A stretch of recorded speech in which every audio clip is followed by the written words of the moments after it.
Et shalom, shalom. Donc, nous allons prendre le psaume 91. Nous allons lire le 1. Nous allons lire jusqu'au 5. Celui qui habite sous l'abri du Très-Haut repose à l'ombre du Tout-Puissant. Je dis à l'Éternel, tu es mon refuge et ma forteresse, mon Dieu en qui je me confie. Oui, c'est lui qui te délivre du piège de l'oiseleur et de la peste dévastatrice. Il te couvrira de ses ailes et tu trouveras un refuge sous son plumage. Sa fidélité est un bouclier et une cuirasse. Tu ne redouteras ni les terreurs de la nuit, ni la flèche qui vole durant le jour. Oui, pour moi, oui, au fait, j'ai fini par là. Mon message, c'est de vous dire que notre Seigneur est fort en tout. Donc, nous pouvons lui faire confiance. Il, quand on a par exemple des soucis, on sent qu'on est en prison, prisonnier quelque part, le Seigneur est là. Il faut prier au fait le Seigneur. Le Seigneur nous écoute. Le Seigneur est là pour nous, donc il nous écoute. Donc, nous devons faire des prières. Seigneur, tu es mon abri, Seigneur, tu es mon bouclier, Seigneur, tu es tout pour moi. Même si quand on a des problèmes dans notre couple, maintenant, il y a des couples, on voit maintenant qu'il y a des couples qui se déchirent. Donc, il faut toujours mettre dans la prière, mettre le Seigneur devant, prier toujours sans cesse, parce que le Seigneur est toujours là pour nous. Il est notre protecteur. C'est lui-même qui dit, venez vers moi, vous tous êtes chargés. Donc, tous les charges qu'on a là, hein, on a des soucis avec nos enfants, on a des soucis. Donc, lui nous couvre, il nous berce, il est toujours là pour nous. On peut toujours venir à lui, parler avec lui. Seigneur, regarde ce qui se passe dans ma vie. Seigneur, regarde, j'ai des soucis. Je sais. Et puis, il faut mettre la confiance aussi au Seigneur. Il faut mettre la confiance. Je te dis que, Seigneur, je sais que ma délivrance viendra de toi. Il faut pas te dire que tu dis oui, j'ai appelé le Seigneur, je sais que le Seigneur ne viendra pas. Mais si tu pars déjà comme ça, tu n'auras pas de résultat. Mais il faut mettre ta confiance au Seigneur. Et donc, le Seigneur va vraiment te couvrir. C'est un message que je dis aux frères et sœurs. Donc, notre Seigneur est notre protecteur. Il est vraiment notre bouclier. Il est notre abri. Il est notre secours. Il est le seul. Il est vraiment le seul. Voilà mes frères et sœurs. Donc, bonne journée avec ce message. Bonne journée chez vous. Alors, nous allons lire le livre des Colossiens, chapitre 9, versets 9 à 10. C'était le livre que je méditais cette fin de semaine, Colossiens 3. On va commencer par 9-10. Ici, je vais vous faire la lecture. Ne mentez pas les uns aux autres, vous étant dépouillés du vieil homme et de ses œuvres, et ayant revêtu l'homme nouveau qui se renouvelle dans la connaissance selon l'image de celui qui l'a créé. Ce que je comprends ici, c'est que l'homme nouveau que nous sommes doit constamment se renouveler dans la connaissance de Dieu en Jésus-Christ. Donc nous devons constamment nous nourrir de la parole de Dieu, car c'est ainsi que nous allons pouvoir conserver cette nouvelle identité que nous avons en Dieu, en Jésus-Christ. Et c'est vraiment Dieu qui a créé cette nouvelle identité en nous. Et nous devons chercher à comprendre qui nous sommes maintenant. Et nous devons aussi continuer à nous connaître au travers de cette identité et aussi de conserver cette nouvelle identité que nous avons en Jésus-Christ. Et nous voyons ici dans ce passage, cela peut être possible en nous nourrissant de la parole de Dieu constamment, régulièrement, pour pouvoir renouveler notre intelligence, pour que nous puissions demeurer dans la connaissance de Dieu. Et il y a le verset 12 aussi qui nous dit « Ainsi donc, comme des élus de Dieu, saints et bien-aimés, revêtez-vous d'entrailles de miséricorde, de bonté, d'humilité, de douceur et de patience. Donc, notre nouvelle identité est fixe. Nous sommes vraiment des élus de Dieu. C'est une affirmation, c'est une vérité. Nous sommes saints, nous sommes bien-aimés. Et le Seigneur nous recommande, étant donné que nous sommes maintenant cette nouvelle identité, cette nouvelle personne, c'est notre responsabilité maintenant de nous revêtir, de nous habiller, de porter en nous la miséricorde, la bonté, l'humilité, la douceur et la patience. Et c'est une quête que nous devons faire, c'est une responsabilité que nous devons prendre. Nous devons veiller à ça pour que nous puissions être à l'image de ce que Dieu a créé en nous. Et le verset 13 nous dit ici aussi, supportez-vous les uns les autres. Et s'il y a sujet de se plaindre de l'autre, pardonnez-vous réciproquement. De même que Christ vous a pardonné, pardonnez-vous aussi. Donc, nous devons pardonner aussi comme Christ nous a pardonné. Ça fait partie aussi des caractéristiques d'un enfant de Dieu, de cet homme ou femme nouveau que nous sommes en Jésus-Christ. Nous devons de pardonner facilement ceux qui nous persécutent, ceux qui nous oppressent, ceux qui nous font du mal, ceux qui nous ont déçus. Nous devons avoir ce réflexe-là de pardonner. Et je comprends que toutes ces choses sont possibles si nous demeurons dans la parole de Dieu, si nous renouvelons, nous sommes constamment dans le renouvellement de la connaissance de Dieu. Et pour terminer, le verset 14, il est écrit, mais par-dessus toutes ces choses, revêtez-vous de la charité, qui est le lien de la perfection. Donc le Seigneur nous appelle vraiment à cette perfection-là, que nous puissions vraiment être revêtus, être inondés, être enveloppés de charité. Et c'est ainsi que la paix de Christ, dans le verset 15, que la paix de Christ à laquelle nous avons été appelés pour former un seul corps va régner dans nos cœurs. Et parfois, on cherche la paix, on cherche la sérénité, on cherche la tranquillité. Et là, dans ce passage, on a les instructions pour ça. Alors, voilà, c'était ça mon partage. Merci beaucoup de m'avoir écouté. Que Dieu vous bénisse. Shalom, shalom, shalom. Je vais aborder dans le même sens que mes sœurs. Vraiment, Dieu nous a appelés, nous sommes des élus de Dieu, uniquement par grâce. Et étant les élus de Dieu, nous sommes devenus temple du Saint-Esprit. Étant le temple du Saint-Esprit, le Seigneur dit que nous avons toutes les capacités, dans Colossiens 1, verset 12. Nous avons toutes les capacités pour jouir de l'héritage spirituel que nous avons en tant que saints. Donc nous sommes transférés dans le royaume des lumières, nous ne sommes plus dans le royaume des ténèbres.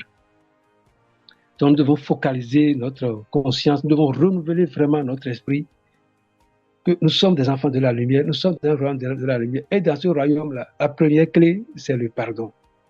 Parce que c'est le pardon qui nous a permis nous-mêmes de passer par la croix et d'être transférés dans ce royaume. Nous devons avoir cette bonne conscience que nous sommes des enfants de la lumière et que nous devons avoir un cœur de pardon. Le cœur de pardon, c'est le cœur qui pardonne sans attendre que l'autre vienne lui demander pardon. C'est le cœur qui n'a jamais raison. C'est le cœur qui se demande pourquoi mon frère a eu telle attitude envers moi, pourquoi ma soeur a eu tel comportement envers moi. C'est un cœur qui cherche déjà en lui-même les causes de la situation de trouble ou bien de mécontentement qui est né entre lui, son frère et sa sœur. Mais pour y aboutir, le Seigneur dit, Jean 8, verset 32, il dit, vous connaîtrez la vérité et la vérité vous affranchira. Quelle est cette vérité? C'est la vérité qui apporte la lumière dans notre propre vie. C'est cette vérité-là qui nous permet de marcher selon ce que la sœur a dit, Colossiens 3, verset 10 à 12. C'est cette lumière-là, cette certitude que tu as à travers une parole, à travers une révélation qui te permet de prendre conscience que je ne suis pas quelqu'un qui ne doit pas pardonner. Je ne suis plus n'importe qui, je suis un élu de Dieu. Je dois marcher en tant que quelqu'un que Christ a déjà affranchi. Je dois obéir, je dois suivre tout ce que le Christ a dit. Je dois prendre conscience que je suis revêtu de l'homme nouveau. Et pour prendre l'exemple sur notre Seigneur Jésus-Christ, Luc 2, 40 dit que l'enfant se fortifiait. L'enfant se fortifiait. Donc nous aussi, de la même manière, nous sommes fortifiés de jour en jour. L'enfant croissait et se fortifiait. Il était rempli de sagesse et la grâce de Dieu était sur lui. Donc nous aussi, depuis que nous sommes convertis et que nous avons conscience que nous avons le baptême du Saint-Esprit, nous sommes fortifiés de jour en jour par les paroles que nous recevons. Et nous devons croître. Et c'est dans la croissance que nos pensées vont changer, que nous allons grandir pour manifester ce que Christ attend de nous. Parce que seule la parole nous permet de croître. Seuls les enseignements nous permettent de croître et de voir que nous sommes remplis de l'esprit de sagesse. Nous sommes remplis de sagesse, puis la grâce de Dieu est notre partage. Elle est avec nous tout le temps.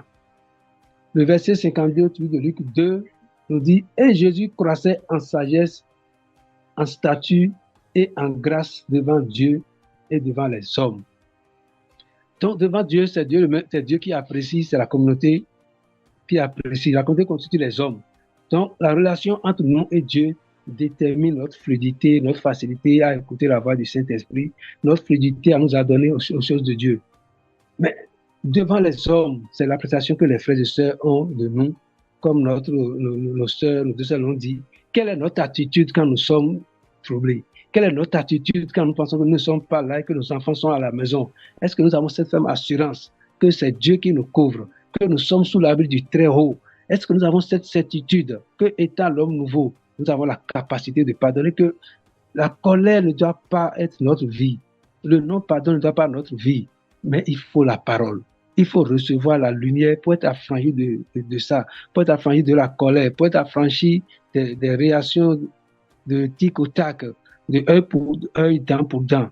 Donc nous devons nous attacher à la parole pour recevoir de Dieu de jour en jour quelle marche nous devons mener. Tout ce que les sœurs ont dit, c'est seulement par la parole. Car Dieu a dit que nous sommes revêtus aussi. Nous sommes revêtus, nous sommes remplis, nous sommes revêtus.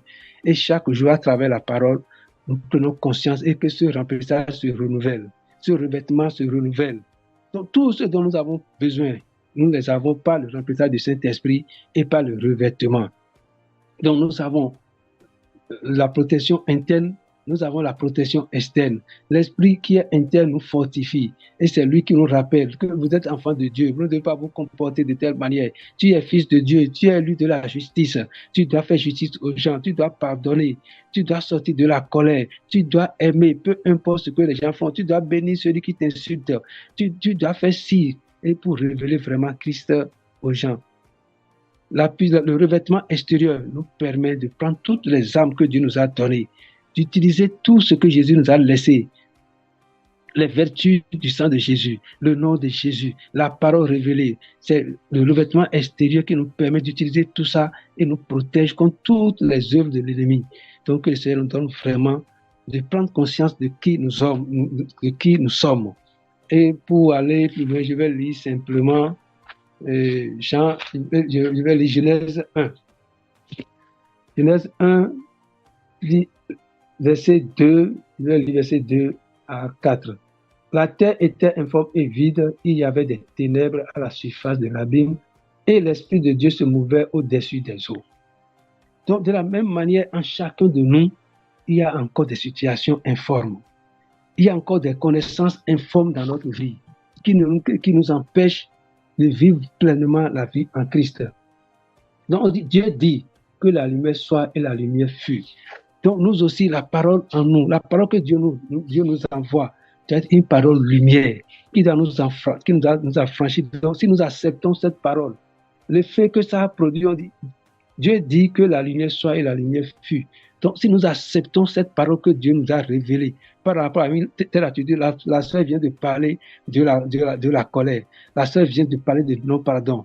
La sœur Thierry vient de parler du fait que nous sommes protégés par le Dieu, d'avoir cette ferme assurance. Tant que nous n'avons pas cette révélation, nous serons toujours dans la peur comme Job. Nous serons toujours dans la peur, prier pour dire, nos enfants sont à tel endroit, oh Seigneur, il faut les protéger, et mon mari, bien mon épouse est à tel endroit, Seigneur, il faut... Si nous avons la révélation que nous et notre maison, nous sommes protégés par le Seigneur, nous allons seulement rendre grâce pour dire, ah, Père, merci, car je sais que là où se trouvent mes enfants, tu veilles sur eux, tel que tu es avec moi, si tu es avec eux. Là où se trouve mon mari, tu es avec lui. Là où se trouve mon frère, ma maman, ma soeur, papa, je sais que tu es avec lui. Donc, c'est la certitude là qui va nous permettre d'user de cette lumière en toutes choses. Dieu dit que la lumière était bonne et Dieu sépara la lumière d'avec les ténèbres. Donc c'est de la même manière qu'en recevant la parole, ça va séparer nos attitudes.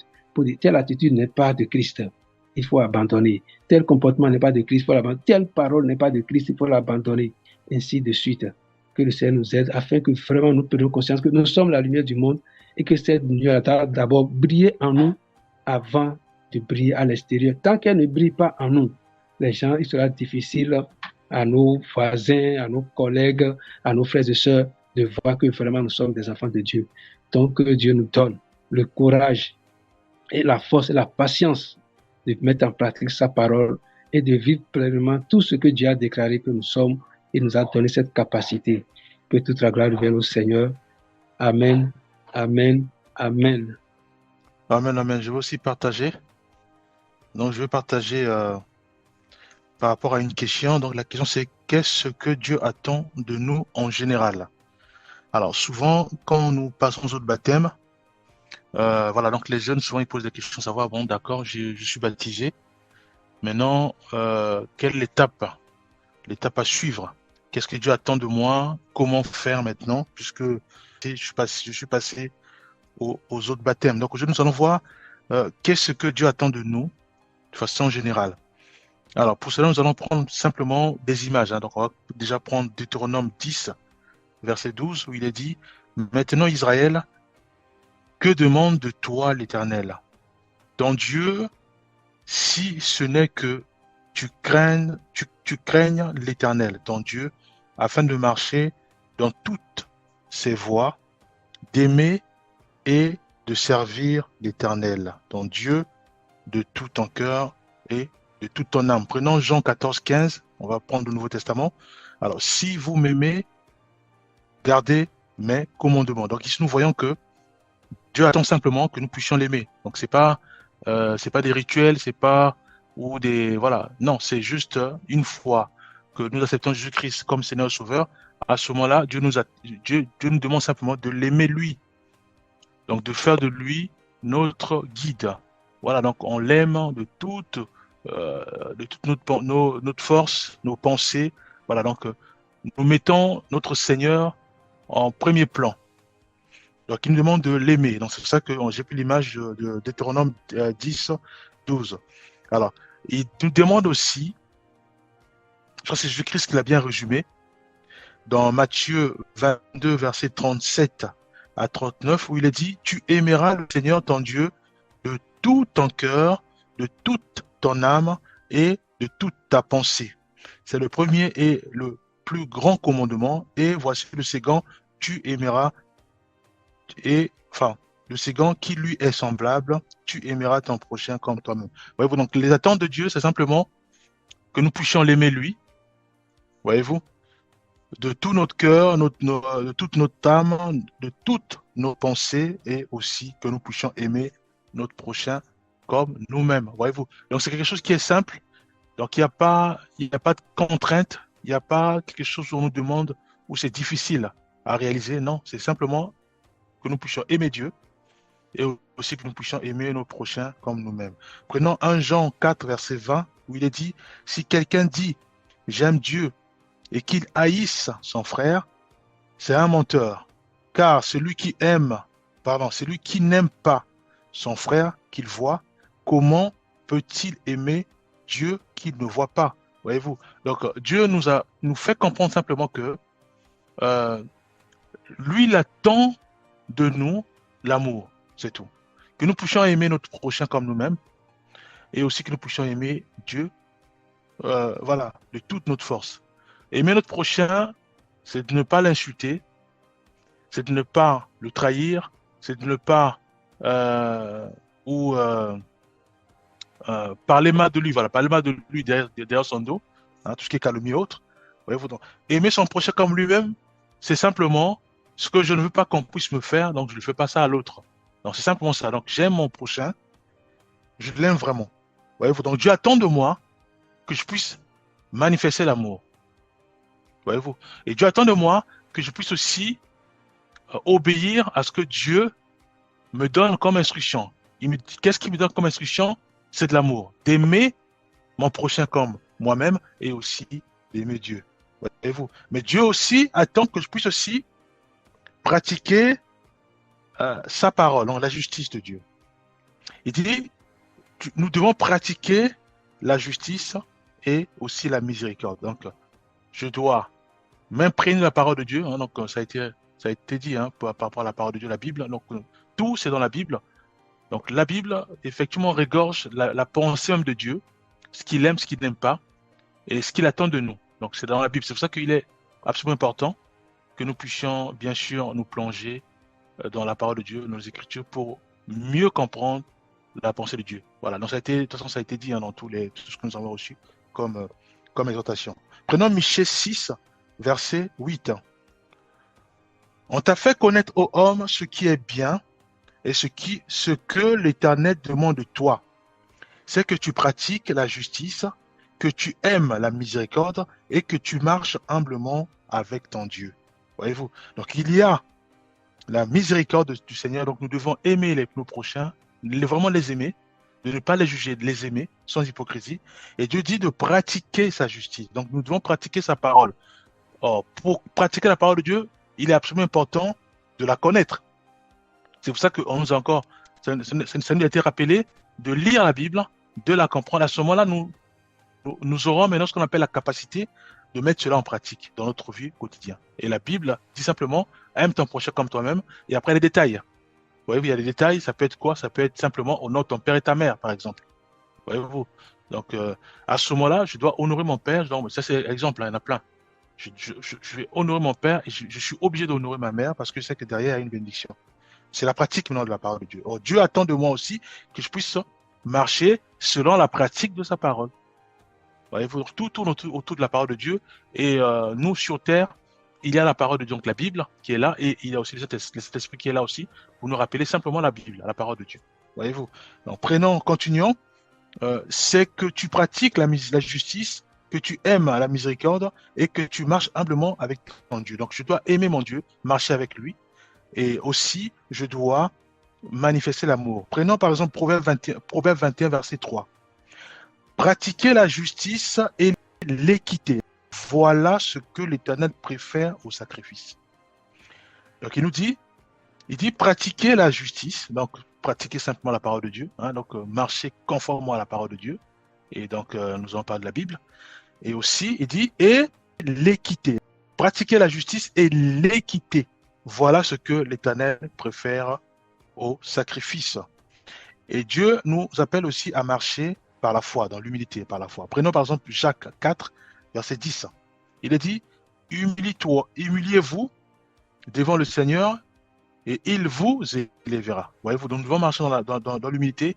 Et le fait de marcher dans l'humilité, ça veut dire que nous avons la foi à notre berger qui est Jésus-Christ. À ce moment-là, nous laissons tout à lui et nous laissons tout à Jésus-Christ. Et lui, à ce moment-là, il verra en nous l'humilité puisque nous dépendons de lui maintenant. Sachant que nous puissions poser des actes, peut-être pour régler les problèmes. Voyez-vous, on se dit non, peut-être c'est pas sa volonté. On préfère laisser au Seigneur et nous guider, nous canaliser, nous parler. Voyez-vous, ça c'est l'humilité. Et il y a aussi la foi qui est là-dedans. Puisque je veux faire quelque chose, j'ai la capacité de le faire, mais je me dis peut-être que c'est pas sa volonté. Donc je me remets d'abord à lui, qui est le bon berger, et j'attends de lui. Donc il y a la foi, puisque j'ai l'attente. Et l'humilité parce que je sais faire, mais je préfère d'abord attendre son aval. Hébreux 11:6. Or, sans la foi, il est impossible de lui être agréable, car il faut que celui qui s'approche de Dieu croit qu'il existe et qu'il récompense ceux qui le cherchent. Voyez-vous? Donc Dieu attend de nous de l'humilité, de la foi, de l'amour surtout, et aussi il attend à ce que nous puissions marcher selon sa parole, donc pratiquer la justice de Dieu. Alors prenons par exemple Romains 5, versets 3 à 4, où il est dit, bien plus, nous nous glorifions même des afflictions, sachant que l'affliction produit la persévérance, la victoire dans les épreuves, et cette victoire, l'espérance. Voyez-vous? Donc ici, nous voyons que Dieu nous met en garde en disant que voilà, il y aura des temps d'épreuve. Voilà, c'est pour notre bien. Voyez-vous, il y aura des temps d'épreuve. Donc, c'est quoi les attentes de Dieu? Simplement l'amour et marcher conformément à la parole de Dieu. Donc l'amour, nous savons tous, dans l'amour, il y a l'amour de Dieu, il y a aussi l'amour du prochain. Hein. Alors, il y a effectivement marcher selon la justice de Dieu, donc en marchant, en pratiquant sa parole, et bien entendu, aimer aussi les épreuves, puisque Dieu, il va toujours nous éprouver. Ouais, nous devons les aimer. Jacques 1,12 dit, heureux l'homme qui endure la tentation, car après avoir été éprouvé, il recevra la couronne de vie que le Seigneur a promis à ceux qui l'aiment. Voyez-vous. Donc, je finis par là. Donc, juste pour résumer simplement ce que voilà, par rapport à mon exhortation, c'est que les attentes de Dieu, c'est pas pénible. Hein, vraiment, c'est pas pénible. C'est simplement, nous avons fait, certes, nous sommes passés aux autres baptêmes. À ce moment-là, Dieu attend de nous de l'amour. Ça, c'est très important, de l'amour. Nous aimons notre prochain comme nous-mêmes. À ce moment-là, donc, on ne pourra plus déshonorer nos parents, puisque nous aimons notre prochain. Donc, mon père devient mon prochain. Voyez-vous, ma mère devient mon prochain. Voyez-vous. Donc, j'aime mon prochain comme moi-même. Donc, à ce moment-là, il n'y aura plus la haine, la colère, calomnie et autres. Et Dieu dit aussi que je dois l'aimer lui. En aimant Dieu, ça veut dire qu'il n'y a plus d'idolâtrie, il n'y a plus des statues, il n'y a plus voilà, tout ce qui occulte Dieu. Non. Mais non, je laisse Dieu seul et j'enlève tout ce qui est statue, tout ce qui est idolâtrie. Voyez-vous. À ce moment-là, Dieu maintenant me dit simplement, pour m'aider, il y a la Bible. Parce que je dois connaître la pensée de Dieu, connaître comment fonctionne Dieu, connaître aussi ses règles. C'est dans la Bible. Et Dieu me demande à moi de marcher selon ses règles. Voyez-vous. Et par la suite, Dieu me dit, en lisant la Bible, tu dois manifester la foi. Parce que tu dois croire à celui que tu ne vois pas, qui est le Seigneur, parce qu'on ne l'a jamais vu. Voyez-vous. Donc, c'est pas la foi. Et en faisant ainsi, à ce moment-là, nous laissons Dieu nous guider. Et ça s'appelle l'humilité. Voyez-vous. Et Dieu nous met en garde en disant que voilà, il y aura des moments où, pour nous élever, il est contraint de nous éprouver. Nous aimons, nous devons aimer ces temps d'épreuve. Voyez-vous, donc c'est aussi simple que ça. Bien entendu, si nous voyons que c'est difficile, à ce moment-là, nous devons prier en disant, Seigneur, fortifie-moi, soutiens-moi, afin que vraiment je puisse aimer mon prochain comme moi-même, je puisse vraiment aimer aussi les épreuves, je puisse aussi pratiquer ta parole. C'est dans la prière. Dieu nous fortifie. Voyez-vous, Dieu va toujours nous aider à faire en sorte que tout cela, tout ce qu'on appelle l'attente du Seigneur, ne soit même plus remarqué, puisque tellement que nous sommes remplis de l'amour du Seigneur. Et voyez-vous, donc il n'y aura même pas à distinguer que voilà, est-ce que je marche dans la sanctification ou pas. Puisque le fait d'aimer le Seigneur, nous marchons déjà dans la sanctification. Voyez-vous. Donc voilà ce que je tiens à partager aussi. Nous allons prier. Père, nous te rendons grâce. Merci pour ton amour, pour ta bonté. Nous te bénissons vraiment pour notre sœur Thierry, notre sœur Jonah, notre bien-aimé Thierry, ainsi que ma vie, Père. Merci. Aide-nous vraiment à mettre tout cela en pratique. Au nom puissant de Jésus-Christ, nous avons ainsi prié. Amen. Amen. Amen.